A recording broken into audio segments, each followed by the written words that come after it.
UPPL মুছলমানৰ দল সেয়ে বিটিআৰত উচ্ছেদ চলাবলৈ নিদিয়ে প্ৰমোদ বড়োৱে পৰিষদীয় নিৰ্বাচনী প্ৰচাৰৰ মাজতে EM ৰাকেশ ব্ৰহ্মৰ বিস্ফোৰণ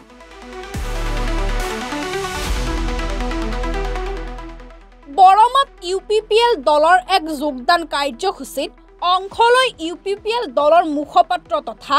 EM ৰাকেশ ব্ৰহ্মই ঘটালে বিস্ফোৰণ বিটিআৰত উচ্ছেদ চলোৱা প্ৰসংগত ভোটাৰক প্ৰতিশ্ৰুতি দি ৰাকেশ ব্ৰহ্মই ক'লে UPPL মুছলমানৰ দল UPPL মুছলমানৰ দল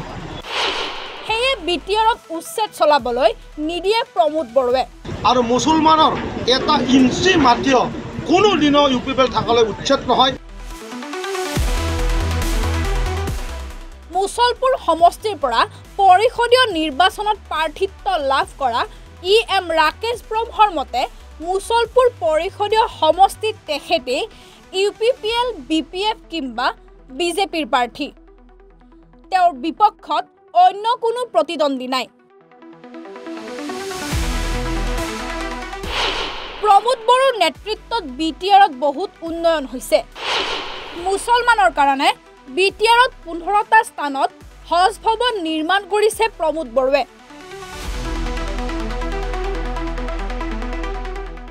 মুছলমান সমাজৰ লগতে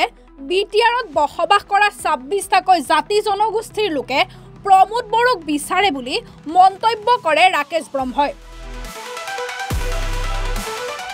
আনন্দ অনুভৱ কৰিছোঁ কাৰণ বিগত সময়ত আমাৰ এই বৰ্মা অঞ্চলৰ আমাৰ মাইনৰিটি সমাজত আমাৰ UPPL দলৰ লগত বিশেষ এটা সম্পৰ্ক আমি মানে পাবলৈ সক্ষম হোৱা নাছিল কিন্তু আমাৰ মোৰ ভাইজান আমাৰ ফাইজ ভাইজানৰ নেতৃত্বত আজি আমাৰ বৰ্মা অঞ্চলৰ আৰু মাধুপুৰৰ আমাৰ অধিকংশ মোৰ ভাইসকলে মোৰ দাদাসকলে মোৰ জেঠাসকলে জ্যেষ্ঠসকলে ইয়াত যোগদান কৰিছে 50জন মাইনৰিটি আৰু সকলো সমাজক বুজি পোৱা মানুহ খুব মানে ইন'চেণ্ট আৰু মানে ৰাজনীতিটো ভালকৈ মানে খবৰ লৈ থকা মানুহ তেখেতসকলে এটাই চিন্তা কৰিছে যে মাইনৰিটিবিলাকৰ যে আমাৰ যিখিনি আঁচনি প্ৰমোদ বড়ো ডাঙৰীয়াই আলাৰী চাৰাঙত যি আঁচনিৰে আমাৰ অসমীয়া সমাজত শৰ্মা সমাজত 2 লাখ টকাকৈ ল'ব পাৰে আৰু যি আঁচনিৰে বড়োসকলক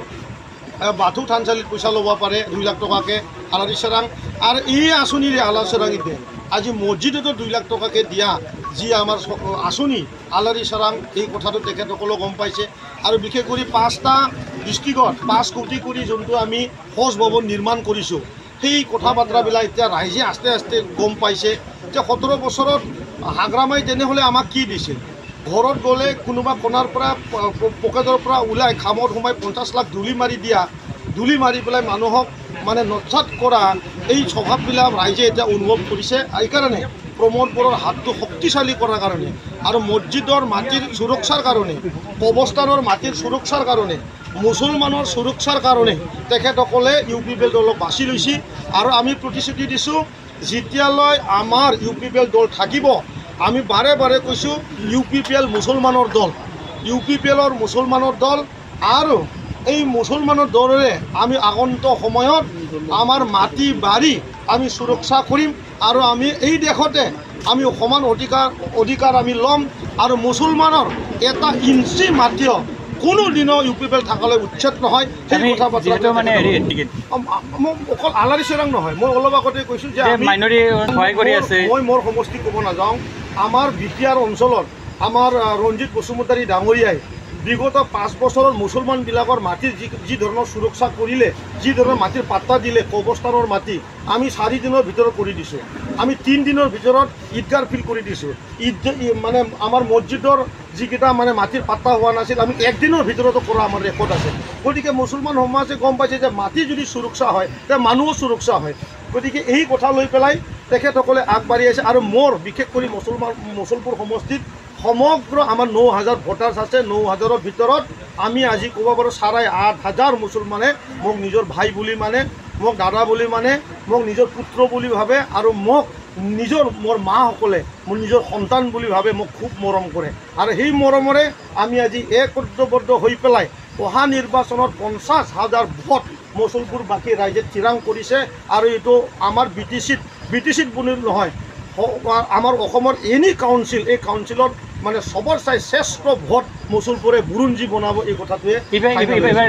আমাৰতো প্ৰতিদ্বন্দ্বিতা হ'বলগীয়া নাই আমাৰ মুছলপুৰ সমষ্টি হিচাপেতো BPF ময়ে BPFৰ টিকেটটো ময়ে লৈছোঁ BPF যিবিলাকক মানে BPF দলৰ পৰা ময়ে প্ৰাৰ্থী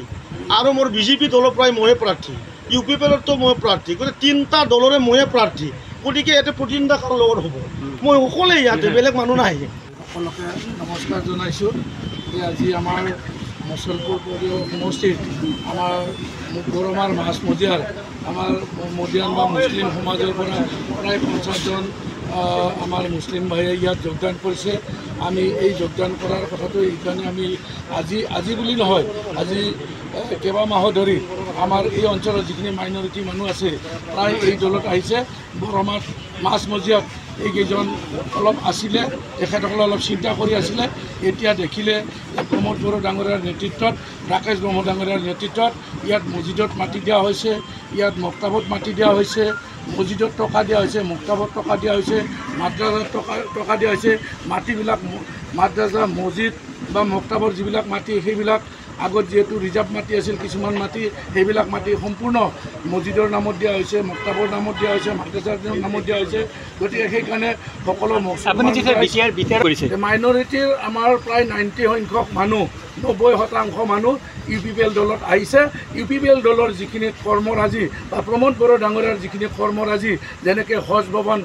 5টা ডিষ্ট্ৰিক্টত 5টা বনাবলৈ গৈছে আৰু সকলো মহম্মদিয়ান মানুহখিনিক আঁকোৱালি লৈছে মহম্মদিয়ান মানুহৰ পৰা মুছলিম মানুহৰ পৰা কেণ্ডিডেট দিয়া হয় 3-4টা গতিকে কোনো দলে তেনেকৈ মহম্মদিয়ান মানুহৰ পৰা বা মুছলিম মানুহৰ পৰা কেণ্ডিডেট নিদিয়ে আপুনি ক'ব বিচাৰিছে কি হয় এতিয়া মই কৈছে যে আমাৰ প্ৰমোদ বড়ো ডাঙৰীয়াৰ যিটো উজ্জ্বল ভাৱমূৰ্তি বা 26টা জনগোষ্ঠীক লৈ যেনেকৈ সমানে আগবঢ়াই নিয়াৰ যিটো প্ৰতিশ্ৰুতি সেই প্ৰতিশ্ৰুতিৰ প্ৰতি আকৃষ্ট হৈ সমগ্ৰ BTADত আজি অকল মুছলমান ভাইয়ে নহয় আমাৰ এই 26টা জনগোষ্ঠীৰ সকলো জনগোষ্ঠীৰ ৰাইজ আজি মানে প্ৰমোদ বড়ো ডাঙৰীয়াৰ নেতৃত্বত আজি UPPL দলত আমিতো আমাৰ প্ৰতিদ্বন্দ্বী নাই বুলিয়ে ভাবোঁ কাৰণ যি হিচাপত আমাৰ ওচৰে পাজৰে গাঁওবিলাক আগত ৰাকেশ ব্ৰহ্মৰ লগত নাছিলে আমি স্বয়ং নাছিলোঁ আমাৰ জুলুকিৰ 90% মানুহ ওভৰ GSP কৰিছিলোঁ এতিয়া আমি 90% মানুহ আমি ৰাকেশ ব্ৰহ্মৰ লগত আছোঁ এনেকৈ মই একে গাঁৱত 10খন গাঁও কৈ দিম য'ত নেকি আগত ৰাকেশ ব্ৰহ্ম ডাঙৰীয়াই 50-60টা ভোট পাইছিলে আজিৰ তাৰিখত সেইবিলাক গাঁৱত হাজাৰৰ ওপৰত অৰ্থাৎ 90% ভোট পাবলৈ গৈ আছে যেনেকৈ কদমতলা আলাকজাৰ খাৰুৱাজান মাধৱপুৰ হেৰামজাৰ জুলুকি এই আটাইবিলাক ৰাইজ আগত কিন্তু ৰাকেশ ব্ৰহ্মৰ লগত মুছলিম কেইজনমান আছিলে আজিৰ তাৰিখত কিন্তু এইবিলাক গাঁৱত 90% মানুহ আহিছে আৰু সেইকাৰণে ৰাকেশ ব্ৰহ্মই আগত যোৱা ইলেকশ্যনত 24,000ৰ অধিক ভোট পাইছিলে কিন্তু এইবাৰ এনেকুৱা ধৰণৰ মই এইকেইখন গাঁৱে কৈছোঁ আজি মনসাত যাওক ওদালবাৰীত যাওক সকলো ৰাইজ এনেকৈ UPPL দলত বা ৰাকেশ ব্ৰহ্মৰ কৰ্মৰাজিৰ ওপৰত কামৰ যিটো মানে তেখেতে ৰাইজক যেনেকৈ চাইছে চৰকাৰী ধনৰ উপৰি নিজৰ পকেটৰ পইচা খৰচ কৰি দলং 7খন বনাইছে তাত মানে ৰাস্তা ঘাট বনাইছে য'ত পকীকৰণ কৰিব পৰা নাই তেখেতে মানে চেনগেবেলেৰে মানুহখিনি অহা যোৱা কৰিব পৰা ব্যৱস্থা কৰিছে যে এনেকৈ মানুহবিলাক ইমান আকৃষ্ট হৈছে আজি 82টা নামঘৰ তেখেতে নামঘৰ মানে মছজিদ বাথৌ থানচালি তেখেতে নিজৰ পইচাৰে বনাই দিছে এই ধৰণৰ মানে যিটো তেখেতৰ কাম কাজ উজ্জ্বল ভাৱমূৰ্তি সকলোবিলাক ৰাইজ ওলাই আহিছে আজি আমি য'ত নেকি 24,000 তেখেতে একো নকৰাকৈ ভোট পাইছিল আজি কাম কৰাৰ কাৰণে এনেকৈ মানুহ আগবাঢ়ি আহিছে আজি 50,000ৰ অধিক ভোট পাবলৈ গৈ আছে নিৰ্বাচনী বতৰত EM ৰাকেশ ব্ৰহ্মৰ এইসমূহ মন্তব্যই ভোটাৰক কিমান আকৃষ্ট কৰিবলৈ সক্ষম হয় সেয়া ফলাফলেহে ক'ব